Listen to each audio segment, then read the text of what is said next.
All right. Hello, welcome back to our Halloween extravaganza for Tutorial Tuesdays. We're with Esai Arasi on our third of four tutorials. This one is here to help all the freelance copywriters in the house to avoid leads ghosting them. So, Esai, welcome. Thank you so much for having me, Joel. I'm so excited to have you here. So, I've known you for a little while. You were in one of our freelancer sessions that's here on our YouTube channel as well. So, be sure to check that out. Today, you are sharing with us, again, these insights into what happens when someone ghosts you, what to do about it, how to Mhm, prevent it, all of those mhm, good things. mhm, Now, your background mhm. is you started as a VA. Can you briefly Right. tell us a bit about that? So I'm from India. So the best way for me to get a leg into this industry was the easiest path, and that was as a VA. So I Hmm. started as a very low cost VA, and then I quickly worked up to working with some of the best names in the industry, including Alison Carpio, Nikita Morel, who's a copywriter as well. And the last VA project, like a tech VA project that I did, was with Brenna McGowan when she did Behind the Launch. Very, very cool. Amazing. So, you're familiar with the whole lead client thing. You're very familiar with tech and automation. I'm going to let you Mhm, take over now and walk people through these scary client ghost stories. mhm. Amazing. All right. So clients and leads ghosting you can actually feel really scary because as the call's coming up, you're prepping a lot, you have everything lined up, you have all of this nervous energy, and you're really hoping that this call converts and you're excited about working with this client. But a lot of times, especially when you're starting out, this doesn't happen. You can get ghosted or clients don't show up. Sometimes you're in the moment, maybe you feel like, oh, great, I don't have to get on Zoom. But as these keep happening, it can be a real hit to your confidence. So today we're going to look at everything that I have learned from working with some of the best in the industry, including Copy School, things I've learned in 10x FC, and things I've learned by working with Rai Schwartz and his automated intimacy, some of the things he talked about. I'm going to pull in all of those principles. And most importantly, I'm going to use relationship marketing framework that I have called social connection. And we're going to use all of that to see how we can avoid clients ghosting you and actually starting off the relationship with the best possible fit. So, to understand why clients ghost you, to stop them, you need to first understand why clients are ghosting you. Reason number one why you might be getting ghosted is because your ideal clients, your leads who are booking calls with you, are not serious about the project. You were increasing awareness in your marketing. They were intrigued, they were interested, and they booked a call, but it wasn't really a very critical project for them, right? So this is one of the biggest reasons. When I saw initially when I was getting ghosted, I realized that I was pushing people and I was getting them on calls with me to get into a project, but they were not really super keen on. So if that's what's happening for you, look at why people are ghosting, look at who they are, and do that research from your backlog of calls. And if this is the problem that you are facing as well, here are some of the things you can do. Number one, help people self qualify themselves in your marketing. It starts with how you do your marketing. That includes your website, your social profile. We're going to talk about that a little bit more. And it also is there in your pitch. You need to help people identify that, hey, if these are your qualifications, then you are a good fit for this particular project. Not everybody is a good fit for spending $10,000 on a website rewrite if they don't have specific pain points. And I'm going to talk about the third point here. I know in marketing we talk about how to move your audience through stages of awareness, which is a really solid concept for marketing overall. But as a service provider, your job is not to focus on the journey through stages of awareness. You're not there to market and move people through there, because even somebody who's most aware of a particular problem might not be keen on spending all that money to solve that problem right now. So you need to focus on people with high intent to solve the problem. You need to look at people who have the specific pain point and they're excited about solving it. And that you need to communicate in your marketing and in all your client communication. So they know that if this pain point is urgent, it's painful, and I'm really intent on solving this, then they need to book a call with you. That is part one. The other part, that's 50%. The other 50% of how you do that is by building relationship in your marketing. And I talk about this a lot. Your marketing content is not just it's not a broadcast channel. It's not about you standing on a pulpit, shouting out value and shouting out marketing principles. It's about you building strong relationships with your client. And you can check out my Instagram. You can look at how I do it. You can look at my LinkedIn, and you can look at how I talk about what relationship marketing looks like. But that's what you need to do. Clients need to say that she's the person that I want to work with. He's the person that I want to work with. And this is the problem that I want to solve. So that's how you solve and make sure that the clients who are booking calls with you are actually the people who are the right fit, who are serious about the project, who are willing to invest money and work with you. That's number one. The second reason they are potentially ghosting you is because they are not serious about you. And that used to happen a lot to me very early in my career, because I am from Chennai, India. When I started, I didn't have a website. In fact, I still don't have one, and I'm actively working on it, but I don't have one yet. But what happened was people thought maybe I was not serious, but I had a hard time initially to get people to be serious about me, get them to respect me as a professional, as somebody whose time needs to be respected, and most importantly, somebody that they need to work with in order to solve their problem. So you need to make sure that you are somebody they are excited to get on a call with. So the way to do that, number one, look at your social profile. It's great to have a website, but people work with people. So you need to make sure that when they book a call with you, and one of the things that we do for our clients is that we also connect on social.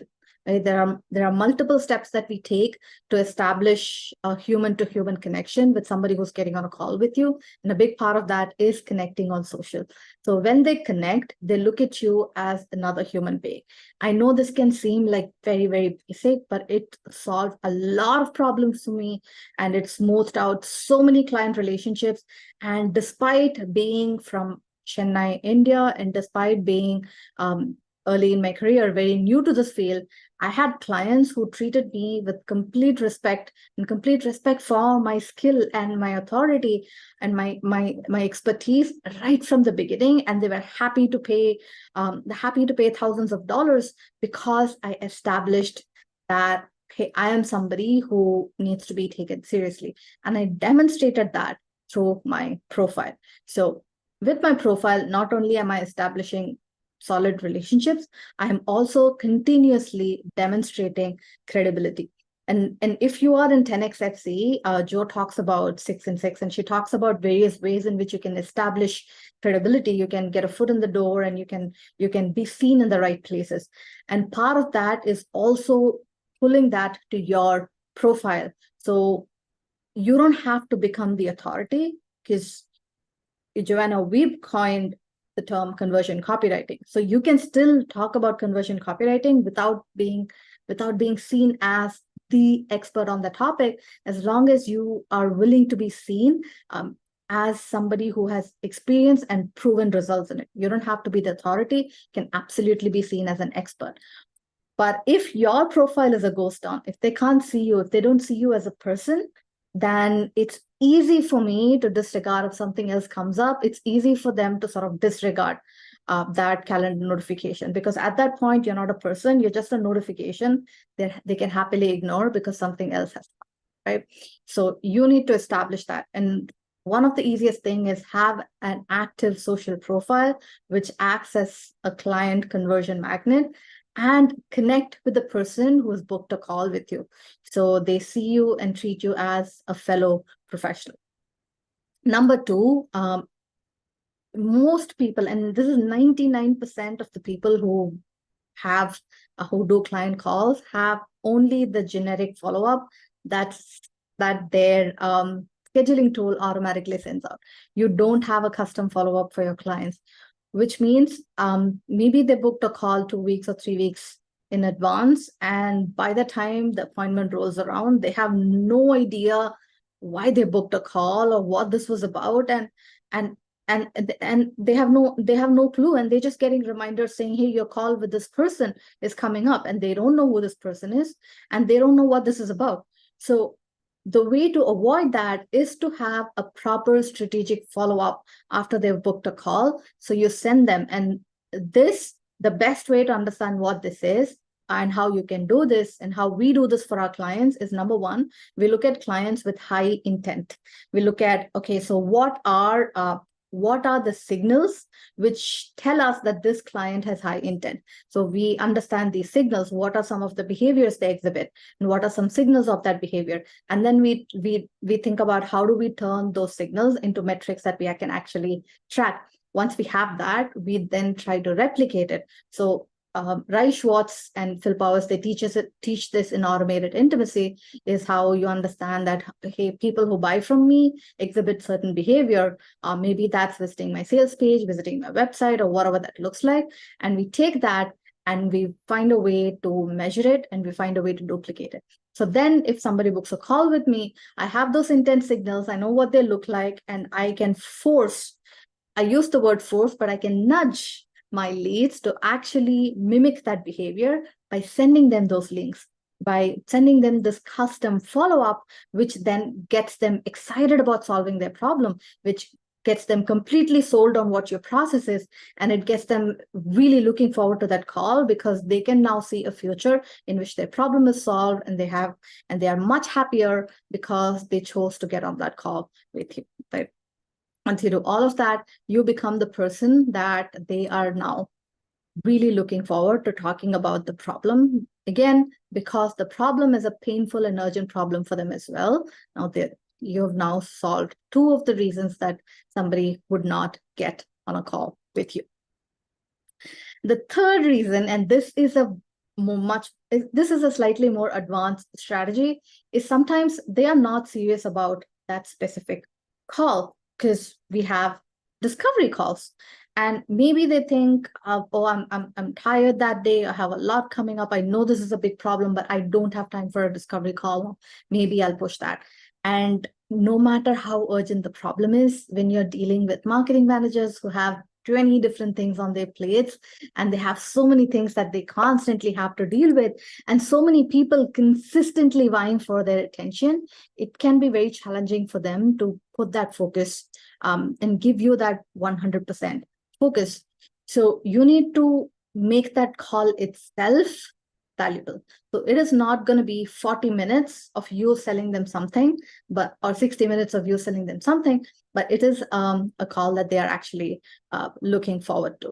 So here is how you can actually do that. Number one, you can brand the call. If you go on LinkedIn, there are a bunch of people who actually do that. Steve Raju is a person who actually teaches you how to do that, and he does it brilliantly well as well. So when you brand the call itself becomes valuable. So it could be like attrition. Maybe when I do gamification, when I was offering gamification for memberships, my discovery call was called attrition analysis call, because essentially what I'm doing is I'm having you talk about all of the problems you're having in the membership, and I am prescribing how and I'm proposing how we go about solving that problem. So I call this an attrition analysis call, and that was irresistible to people who had memberships, because they were consistently having attrition, and they like the fact that I'm proposing that we solve attrition. Attrition is when people leave memberships, and I reduce that, and that's it. I reduce the churn by introducing gamification and other fun elements into the membership. So it added a lot of value to the call, and I was doing essentially the same thing that I was already doing anyway. Another way that you can do that is actually offer clear outcomes. So a good example is when you do paid or free audits for clients. You say, hey, for a website, let me do an audit, right? Let's do a live audit of your website. Let's do a live audit of your funnels. And let me present that to you on the call. And then I will also then present the issues that I found, and my solution for how to fix that. So then there's actual value, and now there's a solid reason for them to definitely get on the call because they need that value. And most importantly, you need to be the person who shows that this is not just going to be a call where you're just riffing.